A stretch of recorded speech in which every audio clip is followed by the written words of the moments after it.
So in yesterday's video, I explained the 1-bit LLM paper, 1.58-bit LLM paper that basically uses an optimization for matrix multiplication, or the optimization in the matrix representation using a 1.58-bit architecture instead of a 16-bit floating point architecture that is normally used. And this video got like a lot of views, and some people asked, okay, what is the thing about matrix multiplication? Why should we focus on matrix multiplication? So in this short video, I will simply give you the surprising importance of matrix multiplication in our time. I would say this is maybe the single most important type of operation that modern day computing has created, right? Or that has emerged from modern day computing. Matrix multiplication is the one thing we need to optimize above all things. All things. And here you see a Nature article that is already a couple of years old, where they they used reinforcement learning to improve matrix multiplication, and I found this one sentence really enlightening. The sentence is, maybe you cannot read it: matrix multiplication is one such primitive task occurring in many systems, from neural networks to scientific computing routines. So it is a primitive, right? It is something that, if we optimize it, if matrix multiplication runs smoothly, everything else on top of it will also be more efficient. And especially in the age of AI, matrix multiplication is the one primitive to rule them all, right? Because everything is simply matrix multiplication, literally everything. So okay, so let's get started. Let's maybe deliver this concept. This is basically the main takeaway. I already delivered, but now I will give some more additional explanation here. So there's a relationship between neural networks and matrices. So you might know this representation of a neural network. So you have some inputs and an output. And if you are a machine learning expert, then this video is definitely not for you, but maybe we have one or two interesting nuggets, so you could still keep watching. Okay, so this is a relationship. So here we have a neural network representation. We have some input, could be like a text prompt, right? So you have, in this example, we have only 2 bits of input, but in reality, this would be then, I don't know, millions of bits of input, right? And millions of bits of output, and we have trillions of parameters in between that comprise the neural network. And the input numbers is then calculated. So we do like a weighted linear combination kind of computation to compute the input that is assigned to each as input for each neuron. This one would be a single neuron, right? So it's structured like a brain network. You have inputs, and then if the inputs are, say, larger than a certain threshold, we determine some output, right? So we can fire impulses through the network, and the strength of these impulses, the weights, here are the W's, they actually encode all the learning from the pattern we trained the neural network on, right? So we have some training data, we put the training data as input here, we have an expected output. If the current state of the model produces an output that is different to our expected output, we adjust the weights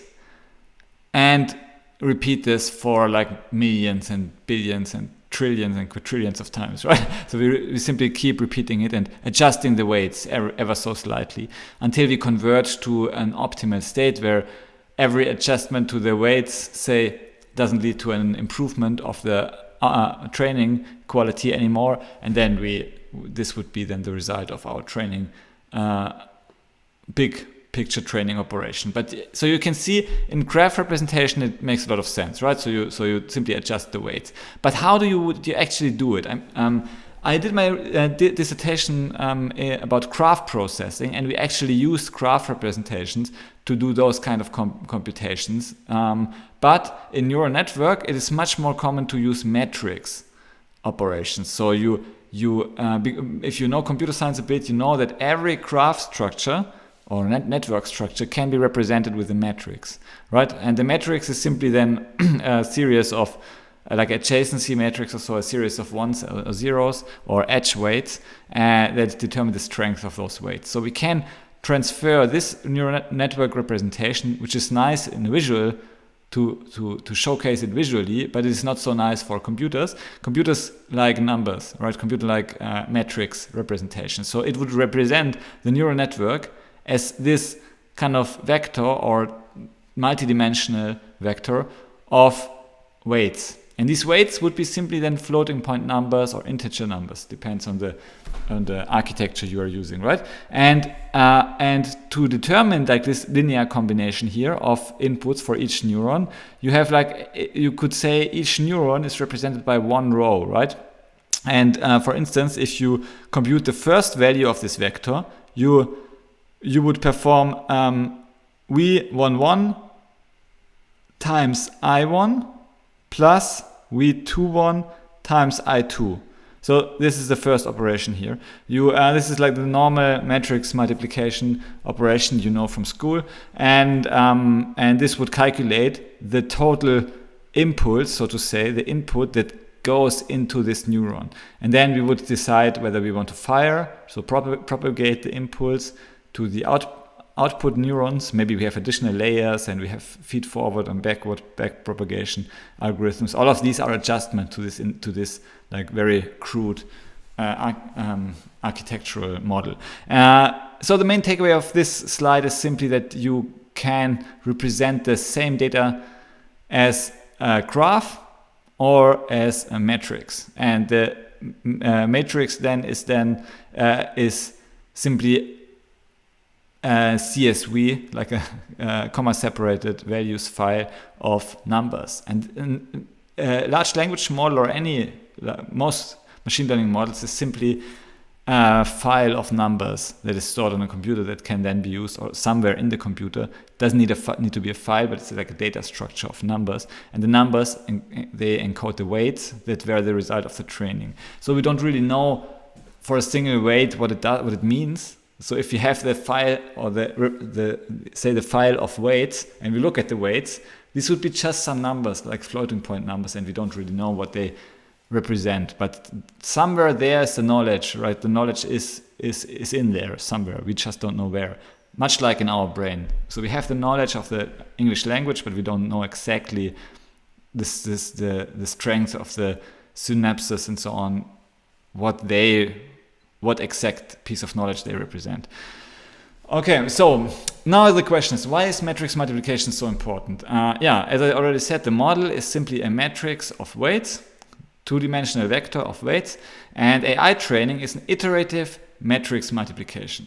This is AI training. AI training, I say it again, AI training is an iterative matrix multiplication operation. So for instance, here we have this attention paper. Attention is all you need, that introduced the transformer model on which ChatGPT and all the magic of generative AI is based. You see here, these are some visual representations of matrices with different sizes, and what you do is simply like perform matrix multiplication on these matrices to obtain the next matrix. So you would go from Q0 to Q1 by multiplying Q0 with W0Q.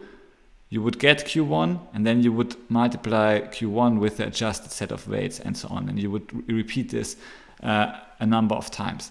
And so AI training is matrix multiplication. I hope you see now how important this primitive is.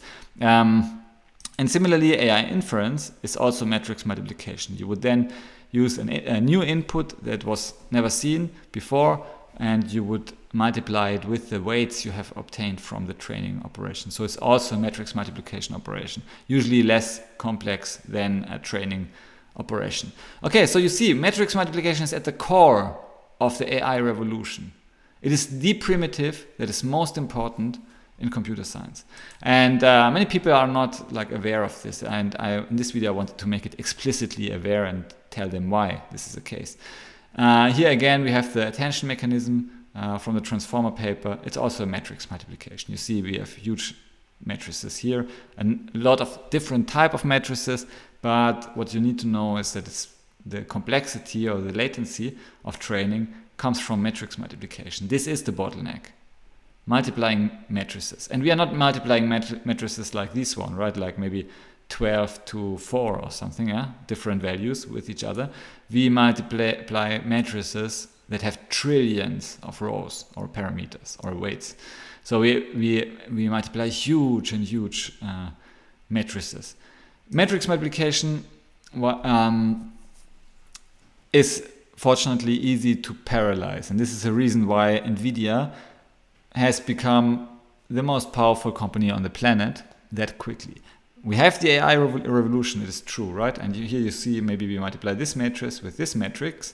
And what you can see now, we can focus. So in order to compute this part of the output matrix, this dark blue part here, we need to take this light green multiplied with the light blue, and then add the dark green and multiply it with the dark blue. So you see here we have these kind of operations. And as you see, this output part, this block of values,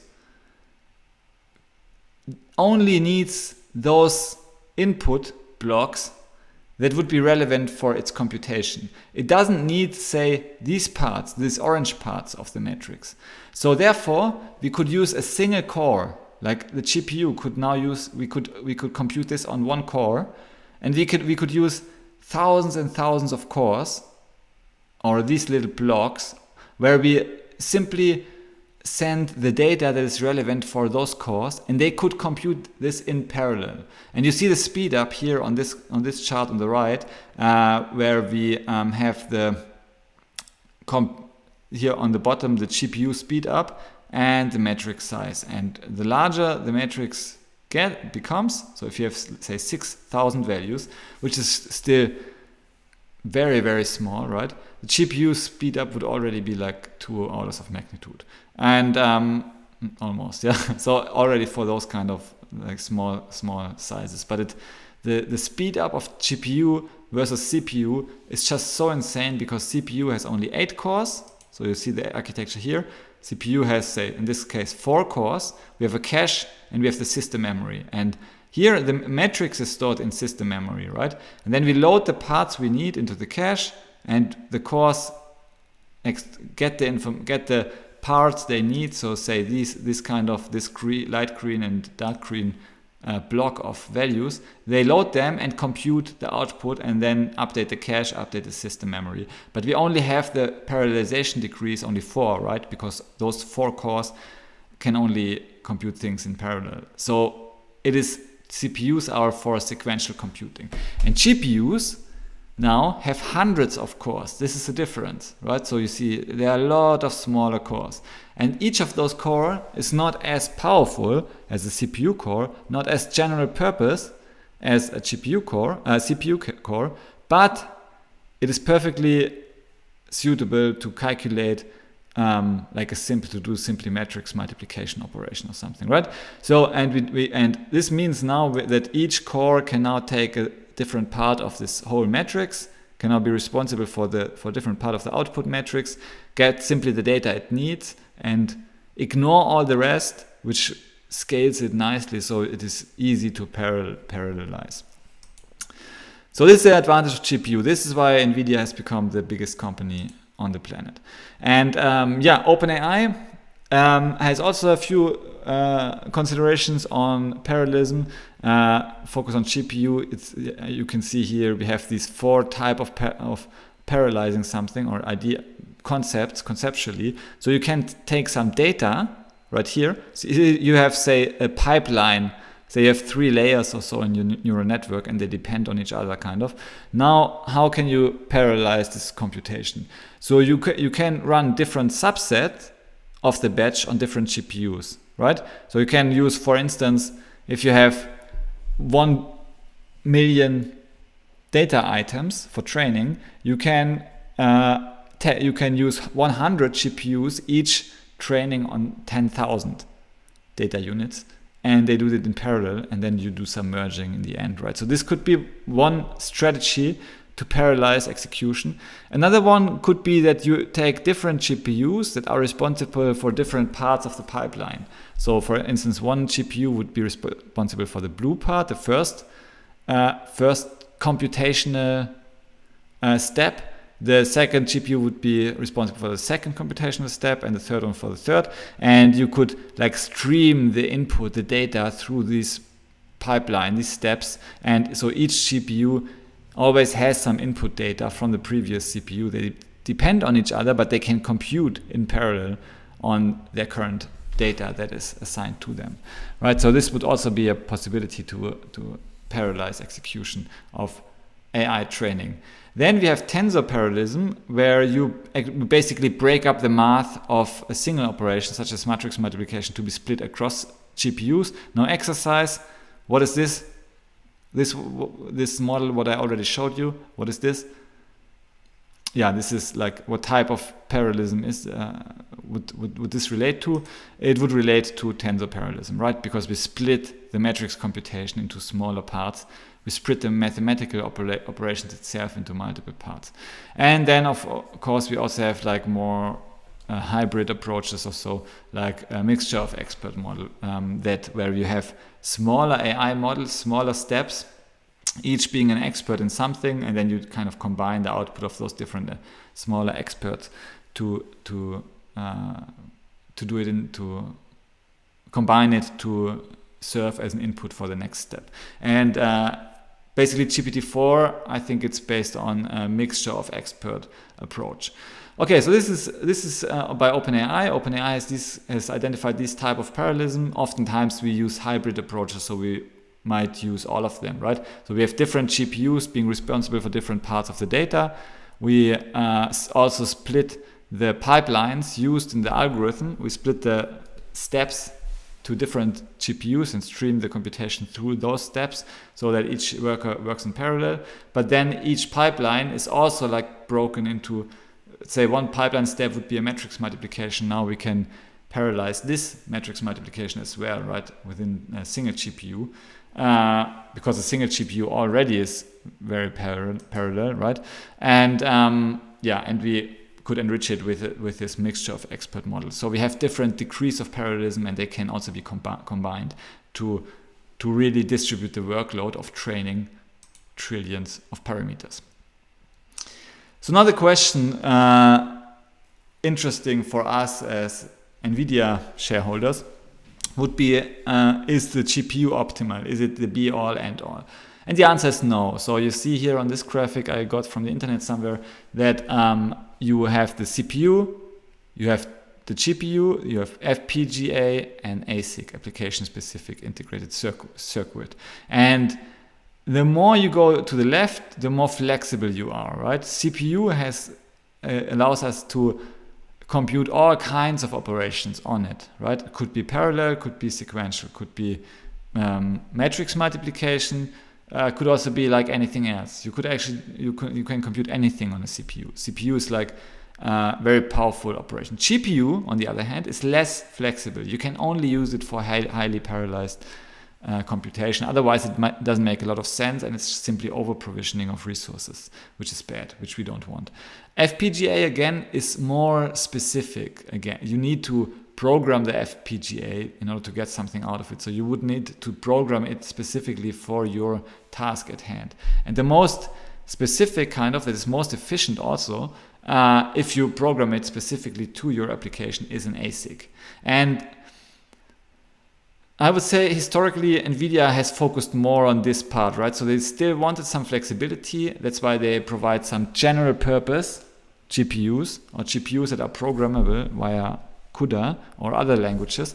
They didn't like give users the option to buy, say, FPGA or ASICs. But lately they have, so this would be like Nvidia's main strength comes from here, right? So this is accelerated computing. You have computing here and accelerated computing. So the tasks you can parallelize execution for, you would outsource to the GPU. And but more and more, like, they have added support for more specialized hardware, like hardware specialized for AI training or inference. And here you see this paper, 1.58 bit large language models, where we replace this now is the metrics, right? The metrics of our weights, our model. This is our large language model, and the weights in the large language model represent the knowledge obtained from training. And now we do some kind of quantization to go from those values to those like ternary values, 0, -1, or 1, and thereby reducing the memory overhead. And this has multiple advantages. First of all, we have smaller matrices, like smaller in bit. You have smaller memory representation, a memory need, because the metrics simply, these are just 1.58 bits you need to represent those ternary values. Whereas for those floating point numbers, you would need 16-bit for each number. And therefore, this matrix is much more overhead in memory. Therefore, you have more communication overhead. You have more data loading overhead. Communication is less efficient. And and then the second advantage of using this ternary representation is that we can use addition. We can replace our multiplication operation that we have here. So you can simply go through those values again. 0.2961.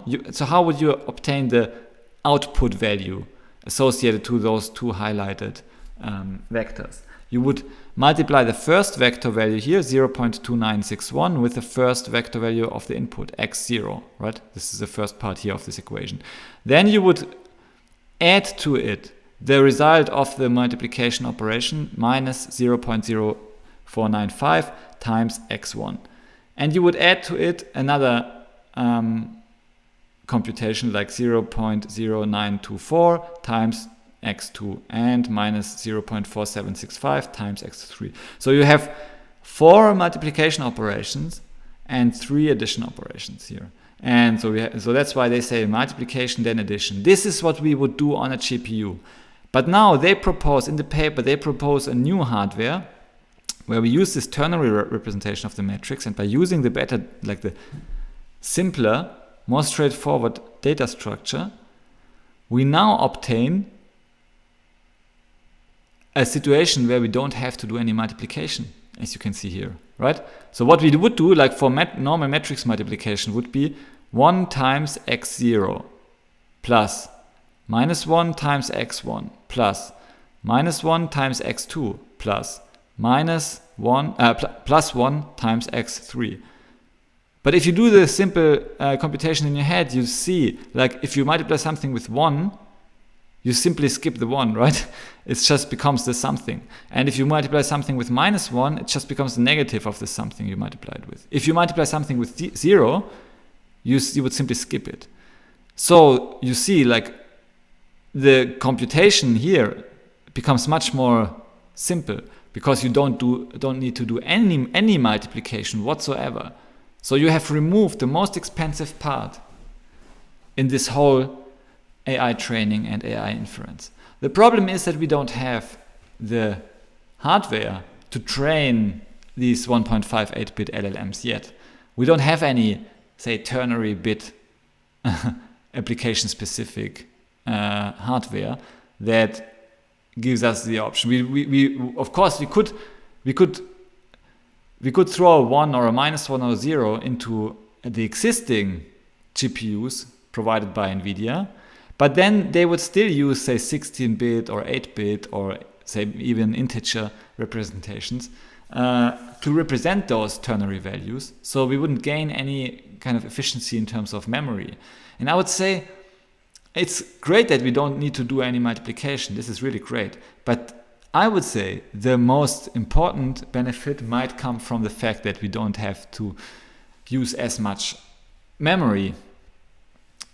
Because memory is often, like the bandwidth is often the bottleneck, right? If you're sending the data to the computational unit, is often the bottleneck because it's more inefficient to load data from stable storage. This can often take like 10 times, 100 times the amount of time you need for the computation itself. That's why, like, memory management is one of the most important things you need to optimize for if you have latency sensitive applications, such as AI inference, self-driving car, right? It's very latency sensitive. So we would need this complete new hardware, like say a ternary bit hardware or something, yeah, for AI training and AI inference to make use of this memory part, right? It is great that we don't need to do any multiplication, right? I mean, we could for sure design hardware that is not capable of doing multiplication, for instance. It can only do addition, but that's much faster as a result, much more efficient as a result of this restriction. We could certainly do it, and probably it would yield quite a speed up. But only the fact that we have much more memory efficient representation that we work with means that the data we send back and forth between our GPU, like the inter-GPU and inter-cluster communication, gets reduced by so much, by an order of magnitude, that the speed up would be insane. And I would say we like the takeaway. Yeah, here you see again like this Pareto improvement proposed by this 1-bit LLMs. So you have the transformer LLMs, you have 16-bit representations, and now the performance stays the same, but the cost reduced significantly. And the thing is, Nvidia Blackwell, the brand new Nvidia chip tailored to AI training, they even in the description of the model, they provide this part where they write, to meet those compute needs, Blackwell tensor cores support new quantization formats and precisions. Okay, so we have new quantization formats and precisions. This basically means you have here you see supported tensor core precisions are now new ones are FP6. So you have the floating point with 6 bits and floating point with 4 bits, because they already see the trend of using less and less memory overhead for storing like individual numbers or individual matrix weights. And so they have added these two reduced floating point bit representations. So they already move in this direction. Obviously, they already see. They are not stupid. They have already seen it, and they already move towards this representation. But I would say maybe the next generation of AI training chips that are specifically focused on AI training might include something like int 1.56 or something, yeah, 1.58, I think it's 1.58. So we might see this in future. I don't think it's a big issue for Nvidia. Nvidia will just strategically support whatever hardware is needed for AI training, and they are like a multi-trillion-dollar company. So even if like you have a new unicorn startup that focuses on this 1-bit LLMs, I mean, Nvidia could just throw $1 billion on this problem, create the best specific AI chip focused on 1-bit, simply copy the startup, or maybe purchase a startup and copy all of them. I mean, it's like they dominate the space so well. They have 20 years of experience. They are well aware of these trends, as you can see here. It's a proof that they are aware of the trends of using smaller quantization, and they will simply adapt the hardware to the needs of the researchers. And as this paper came out, I would say the next generation would maybe give us some more support for those type of models. I think we have seen the future with the paper for AI training, and I think Nvidia will timely react to this. And I will give you now a talk by Chen-Sen Wang. So it's like 2-3 minutes. I skip it after 2 minutes. But now listen to this, what he said like 6 years ago. Deep learning has revolutionized modern AI. The thing that deep learning needs, though, is a ton of data, and more importantly, a ton of compute. And the reason for that is it just iteratively goes through and tries to figure out what are the important features using all of these incredibly revolutionary algorithms. Our strategy at Nvidia is to advance GPU computing for deep learning, for AI, at the speed of light. from the processor development to the systems, the interconnects, the way we construct systems, to all of the software layers that are on top of it, making it available and partnering with cloud service providers and OEMs everywhere. Irrespective of what AI framework you use or what AI network you're trying to create, wherever you are, we will support it. Okay, so I think this is like obvious, right? So you see, this is 6 years ago. Now proof 6 years ago. 150,000 people have seen this. Now everybody like screams, Nvidia will be disrupted by 1-bit LLMs. But I mean, you have listened to what Jensen Huang said in this talk, right? They will simply support whatever is needed by the community. And they have done so for 2 decades. This is their strategy. They have announced their strategy. They have been transparent with their strategy. And they have executed perfectly on this strategy. So it is 1-bit LLMs are not a bug that will disrupt Nvidia. It is a feature. And you can see how far ahead Jensen Huang has been. Like 6 years ago, it was the year 2018, and he already was the leader in AI training. They maintained and expanded their leadership since then, and they have every single year brought us like an order of magnitude improvement in their chip designs by being acutely aware of what the AI community needs, of what AI researchers need, and how they can serve the needs of this disruptive industry best. So if you want to be on the right side of change, then please give me a like and subscribe to this channel so you see all our future videos.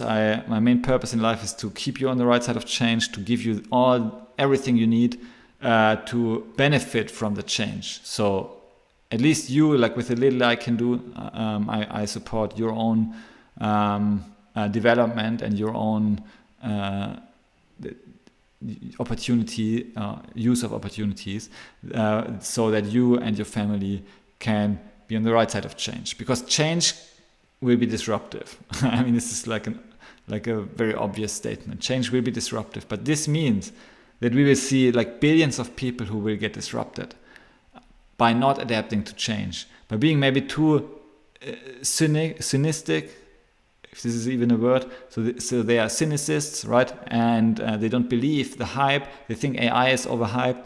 They might see the value proposition, but they think in their old ways. They are too fixed with their old way of thinking, right? And they think it will go back to the old days somehow. But as you know, from the invention of the internet 20 years ago, the internet didn't go away. The internet became more and more and more and more powerful and ubiquitous every single year without exception. And the same will be true for AI. AI won't go away. It is not overhyped. It will become more and more and more powerful and disruptive and ubiquitous every single year. So we need to adapt so we can be on the right side of change. If you want, you will allow me to help you be on the right side of change, then type in finxter.com, finxter.com, and join our free email newsletter where I send out regular emails with content like this, so you can be one of the beneficiary of change. Also, you can check out our paid program. It's called Finxter Academy. You can simply type in academy.finxter.com, finxter.com, and you can check out the course library there. If you don't need to purchase the courses individually, you simply purchase a very cheap subscription compared to like everything else you would do for learning, right? It's really affordable, and it's affordable specifically in relation to the skills you learn, right? I mean, I could charge like $1,000 or so for this course library, but this would not democratize knowledge. I charge it at a level where it is barely profitable for Finxter, but where it helps most amount of people, and I hire experts in the field, AI engineers in the field like Dirk, who has done our most recent few courses, who really knows what he's talking about, who delivers the message really well, who gives you all you need to become a disruptor. instead of getting disrupted. Like all the skills, how to create GPTs, how to use fine-tuning, how to access OpenAI's API, how to build multi-agent teams and systems from the comfort of your own home, right? So we have all the skills that are needed for you to build disruptive applications. Check out the Academy. And yeah, thanks for watching this video, listening to this video. Please give me a like and subscribe so we can spread the message and spread our impact on the world. I'm grateful for you to have spent your valuable time with us, and I'll see you in the next video. Bye.